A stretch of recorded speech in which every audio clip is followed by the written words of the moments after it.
ಕೃಷ್ಣಾ ನದಿಯಲ್ಲಿ ಅಕ್ರಮ ಮರಳು ದಂಧೆ ನಡೀತಾ ಇದೆ. ಬರೀ ಅಕ್ರಮ ಮರಳು ದಂಧೆ ನಡೀತಾ ಇಲ್ಲ, ಅಕ್ರಮ ಮರಳು ದಂಧೆಕೋರರು ರೌಡಿಸಮ್ ಅನ್ನು ಕೂಡ ಮಾಡ್ತಾ ಇದ್ದಾರೆ. ಅಲ್ಲಿ ರಾಯಚೂರಿನ ಮುದಗೋಟ ಗ್ರಾಮದ ಕೃಷ್ಣಾ ತೀರದಲ್ಲಿ ಈ ರೌಡಿಸಮ್ ದಾಂಧಲೆ ಎಲ್ಲ ನಡೀತಾ ಇರುವಂಥದ್ದು.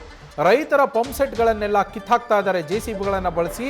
ಹಾಗೆ ಕಿತ್ತಾಕ್ಬಿಟ್ಟು ಅಲ್ಲಿ ಮರಳು ಸಂಗ್ರಹ ಮಾಡ್ತಾ ಇದ್ದಾರೆ.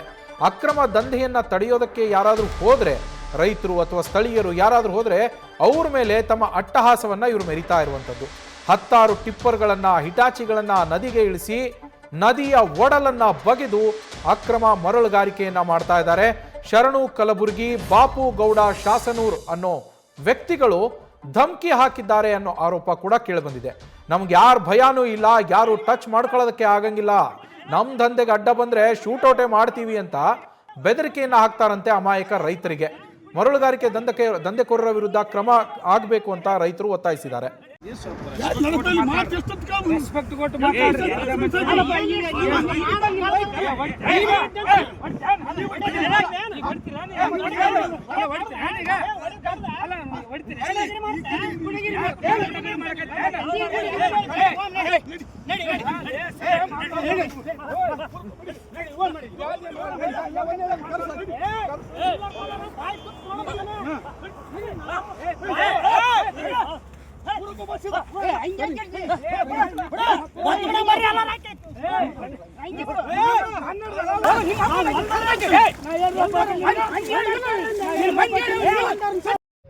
ಈ ಒಂದು ಕೃಷ್ಣಾ ನದಿಯಲ್ಲಿ ಮುದಗೋಟ ಗ್ರಾಮ ಮತ್ತು ಬುದ್ದಿನಿ ಸೀಮಾಂತರದಲ್ಲಿ ಸುರಪುರ ತಾಲೂಕಿನ ಮಾನ್ಯ ಶಾಸಕರ ಸಂಬಂಧಿಕರು ಇಲ್ಲಿ ಅಕ್ರಮವಾಗಿ ಮರಳು ದಂಧೆ ಮಾಡುತ್ತಿದ್ದಾರೆ. ಸಾಕಷ್ಟು ಬೇರೆ ನಮ್ಮ ಜನಪ್ರತಿನಿಧಿಗಳಿಗೆ ಮತ್ತು ಅಧಿಕಾರಿಗಳಿಗೆ ಹೇಳಿದರೆ ಯಾವುದೇ ರೀತಿ ಸ್ಪಂದನೆ ಇಲ್ಲ.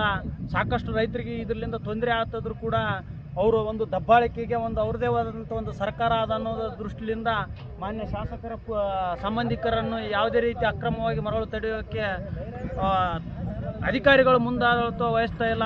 ಬೇಕಾಬಿಟ್ಟು ಫೋನ್ ಮಾಡಿದರೆ ರೆಸ್ಪಾನ್ಸ್ ಮಾಡ್ತಾ ಇಲ್ಲ. ಕಳಿಸ್ತೀವಿ ಅಧಿಕಾರಿಗಳಂತರ ಸರ್ವೇದವ್ರು ಬಂದು ಮತ್ತು ಭೂ ಮತ್ತು ಗಣಿ ಇಲಾಖೆದವ್ರು ಬಂದು ಮಾನ್ಯ ತಹಶೀಲ್ದಾರ್ ಬಂದ್ಗೇಸಿ ನಮ್ಮ ಒಂದು ಬೌಂಡ್ರಿ ದಾಟಿ ಬರಬೇಡ ಅನ್ನೋ ಒಂದು ಇದು ಕೂಡ ಅವ್ರಿಗೆ ಹೇಳ್ತಾ ಇಲ್ಲ. ನೀವು ಯಾರಿಗೆ ಹೇಳ್ತೀರಿ ಹೇಳ್ರಿ ಅಂತ ಹೇಳಿಗೇಸಿ ಶರಣು ಕಲಬುರ್ಗಿ ಮತ್ತು ಬಾಪುಗೌಡ ಶಾಸನೂರನ್ನ ವ್ಯಕ್ತಿಗಳು ರೈತರ ಮೇಲೆ ದಬ್ಬಾಳಿಕೆ ಮಾಡಿದಲ್ಲದೆ ಸಾಕಷ್ಟು ಬೇರೆ ಹಲ್ಲೆ ಮಾಡಕ್ ಕೂಡ. ರಾಯಚೂರು ಪ್ರತಿನಿಧಿ ಶ್ರೀಕಾಂತ್ ಡೀಟೇಲ್ಸ್ ನೀಡ್ತಾ ಹೋಗ್ತಾರೆ. ಶ್ರೀಕಾಂತ್, ಏನಿದು ಜೆಸಿಬಿಗಳನ್ನೆಲ್ಲ ಬಳಸಿ ಅಕ್ರಮ ಮರಳು ದಂಧೆ ಮಾಡ್ತಾ ಇದೆ, ಅದನ್ನ ಪ್ರಶ್ನೆ ಮಾಡಿದ್ರೆ ಶೂಟ್ ಮಾಡ್ತೀವಿ ಅಂತೇಳೆಲ್ಲ ಇದು ಮಾಡ್ತಾರಂತೆ, ಬೆದರಿಕೆ ಹಾಕ್ತಾರಂತೆ. ಈ ಶರಣು ಮತ್ತೆ ಬಾಪುಗೌಡ ಇವರಿಬ್ರು ಯಾರು, ಇವ್ರು ಬೆನ್ನ ಹಿಂದೆ ಇರೋದು ಯಾರು, ಏನೆಲ್ಲ ಡೀಟೇಲ್ಸ್ ಇದೆ ಶ್ರೀಕಾಂತ್? ನವೀನ್, ಇವರು ಬಾಪುಗೌಡ ಆಯ್ತು, ಅದಾದ್ಮೇಲೆ ಈ ಶರಣು ಕಲಬುರ್ಗಿ ಅನ್ನೋರು ಈ ರಾಯಚೂರಿನವರೇ ಅಲ್ಲ, ಇವರು ಪಕ್ಕದ ಯಾದಗಿರಿ ಜಿಲ್ಲೆಯ ಸುರಪುರ ತಾಲೂಕಿನವರು. ಇವರು ಕೃಷ್ಣಾ ನದಿ ಪಾತ್ರ. ಆಕ್ಚುಲಿ ಕೃಷ್ಣಾ ನದಿ ರಾಯಚೂರು ಮತ್ತೆ ಯಾದಗಿರಿಯ ನಡುವೆ ಹರಿಯೋದ್ರಿಂದ ಆ ಕಡೆ ಭಾಗದ ಮರಳು ಚೋರರೇನಿದ್ದಾರೆ, ಮರಳು ಗಣಿಗಾರಿಕೆ ಮಾಡೋರು ಅಕ್ರಮವಾಗಿ, ಅವರು ಈ ಕಡೆ ರಾಯಚೂರಿನ ಗಡಿ ಭಾಗಕ್ಕೆ ಅಂದ್ರೆ ರಾಯಚೂರು ಜಿಲ್ಲೆ ದೇವದುರ್ಗ ತಾಲೂಕಿನ ಮುದಗೋಟ, ಬಾಗೂರು, ನಿಲವಂಜಿ ಈ ರೀತಿಯಾದಂತಹ ಕೃಷ್ಣಾ ನದಿ ಪಾತ್ರದಲ್ಲಿ ಅಕ್ರಮವಾಗಿ ಹಗಲು ರಾತ್ರಿ ಮರಳು ಗಣಿಗಾರಿಕೆಯನ್ನ ಮಾಡ್ತಾ ಇದ್ದಾರೆ. ಇದ್ರ ವಿರುದ್ಧವಾಗಿ ಯಾವುದೇ ರೀತಿಯಾದಂತಹ ಪೊಲೀಸರಾಗಿರ್ಬೋದು, ಗಣಿ ಮತ್ತು ಭೂವಿಜ್ಞಾನ ಇಲಾಖೆ ಆಗಿರ್ಬೋದು, ಮರಳು ನಿಯಂತ್ರಣ ಮಾಡಬೇಕಾಗಿರುವಂತಹ ಟಾಸ್ಕ್ ಫೋರ್ಸ್ನ ಎಲ್ಲ ಇಲಾಖೆಯ ಪ್ರತಿಯೊಬ್ಬರನ್ನು ಮೌನಕ್ಕೆ ಶರಣರಾಗಿದ್ದಾರೆ. ನೀವು ಹೇಳ್ದಂಗೆ ಯಾವುದೇ ರೀತಿಯಾದಂತಹ ಮಷಿನರಿಗಳನ್ನ ನದಿಯಲ್ಲಿ ಇಳಿಸುವ ಹಾಗಿಲ್ಲ. ಯಾವುದೇ ರೀತಿಯಾದಂತಹ ಇಟಾಚಿಗಳಾಗಿರ್ಬೋದು, ಜೆಸಿಬಿ, ಟಿಪ್ಪರು ಈ ರೀತಿಯಾದಂತವುಗಳಿಂದ ಗಣಿಗಾರಿಕೆ ಮಾಡೋಕೆ ಬರೋದೇ ಇಲ್ಲ. ಮೂಲತಃ ರಾಯಚೂರಿನಲ್ಲಿ ಈಗ ಸದ್ಯಕ್ಕೆ ಯಾವುದೇ ರೀತಿಯಾದಂತಹ ಗಣಿಗಾರಿಕೆಗೆ ಅವಕಾಶ ಇಲ್ಲ. ಆದ್ರೂ ನಾವು ವಿಜುವಲ್ಸ್ ಅಲ್ಲಿ ನೋಡ್ತಾ ಇದ್ದೀವಿ, ರಾಜಾರೋಷವಾಗಿ ಇದು ಕದ್ದು ತಗೊಂಡು ಹೋಗುವಂತದ್ದಲ್ಲ. ಯಾಕಂದ್ರೆ ಬಟಾ ಬೈಲಿಗೆ ಎಲ್ಲರ ಕಣ್ಣು ಮುಂದೆಯೇ ನಡೆಯುವಂತಹ ಬಹುದೊಡ್ಡ ಅಕ್ರಮವಾಗಿದೆ. ಕೋಟ್ಯಾಂತರ ರೂಪಾಯಿ ನಷ್ಟ ಮಾಡ್ತಾ ಇದ್ದಾರೆ. ಇದನ್ನ ಪ್ರಶ್ನೆ ಮಾಡಿದಂತಹ ರೈತರು, ಈ ರೈತರು ಇಂಟರ್ಫಿಯರ್ ಯಾಕಾಗಿದ್ದಾರೆ ಅಂದ್ರೆ, ಅಲ್ಲಿ ಮರಳು ಗಣಿಗಾರಿಕೆ ಮಾಡೋರು ಏನ್ ಮಾಡ್ತಾ ಇದ್ದಾರೆ, ಅಲ್ಲಿರುವಂತಹ ಅಂದ್ರೆ ನದಿಗೆ ಈಗ 2ನೇ ಬೆಳೆಗಳಿಗೆ ನೀರಿಲ್ಲ. ಬರೋ ನೀರಲ್ಲಿ ಸ್ವಲ್ಪ ಬೆಳೆಗಳಿಗೆ ನೀರನ್ನು ಹರಿಸ್ಲಿಕ್ಕೆ ಅಲ್ಲಿ ಪಂಪ್ ಸೆಟ್ ಗಳನ್ನ ಹಾಕಿದ್ದಾರೆ. ಈ ಮರಳು ಗಣಿಗಾರಿಕೆ ಮಾಡ್ತಾ ಇರೋರು ಏನ್ ಮಾಡ್ತಾ ಇದಾರೆ ಅಂದ್ರೆ, ಆ ಪಂಪ್ ಸೆಟ್ ಗಳನ್ನು ಸಹ ಇಟಾಚಿಗಳಿಂದ ಎದ್ವಾ ತದ್ವಾ ಅವುಗಳನ್ನ ಹಾನಿ ಮಾಡ್ತಾ ಇದ್ದಾರೆ. ಇದನ್ನ ಪ್ರಶ್ನೆ ಮಾಡೋದಕ್ಕೆ ರೌಡಿಸಮ್ ಮಾಡ್ತಾ ಇದ್ದಾರೆ. ಶೂಟೌಟ್ ಮಾಡ್ತೀನಿ ಅಂತಾನು ಸಹ ಅದರಲ್ಲಿ ಒಬ್ರು ಶರಣಗೌಡ ಕಲಬುರ್ಗಿ ಅನ್ನೋಂಥವ್ರು ಶೂಟೌಟ್ ಮಾಡ್ತೀನಿ ನಮ್ಮ ತಂಟೆಗೆ ಬಂದ್ರೆ ಯಾವುದೇ ರೀತಿಯಾದಂತಹ ಈ ಮರಳು ಗಣಿಗಾರಿಕೆಗೆ ಯಾರು ತಡೆ ಒಡ್ಡಬಾರ್ದು ಅನ್ನುವಂತ ಒಂದು ನಿಟ್ಟಿನಲ್ಲಿ ಅವರಿಗೆ ಬೆದರಿಕೆಯನ್ನು ಸಹ ಹಾಕಿದ್ದಾರೆ. ಇವೆಲ್ಲವುಗಳಿಂದ ರೋಸಿ ಹೋಗಿರುವಂತಹ ರೈತರಾಗಿರ್ಬೋದು, ನದಿ ಪಾತ್ರದ ಗ್ರಾಮಸ್ಥರು ಸಹ ಸಾಕಷ್ಟು ಆಕ್ರೋಶ ಭರಿತರಾಗಿದ್ದಾರೆ.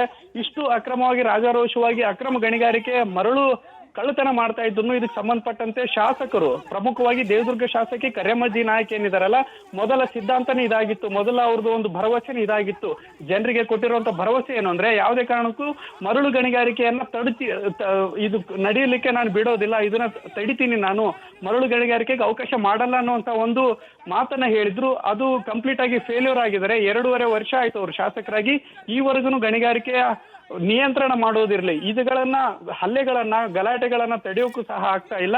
ಇವೆಲ್ಲದರ ವಿರುದ್ಧವಾಗಿ ಶಾಸಕರಿಗಾಗಿರ್ಬೋದು, ಅಧಿಕಾರಿಗಳಿಗಾಗಿರ್ಬೋದು, ರೈತರು, ಸ್ಥಳೀಯರು ಕಂಪ್ಲೇಂಟ್ ಮಾಡ್ತಾರೆ. ಆದ್ರೆ ಯಾವುದೇ ಉಪಯೋಗ ಆಗಿಲ್ಲ ಅನ್ನುವಂತ ಒಂದು ಅಳನ ಸಹ ನ್ಯೂಸ್ ಫಸ್ಟ್ ಮುಂದೆ ತಾವು ಹೇಳ್ಕೊಳ್ತಾ ಇದ್ರು. Naveen, thank you Srikanth ಡೀಟೇಲ್ಸ್ಗೆ.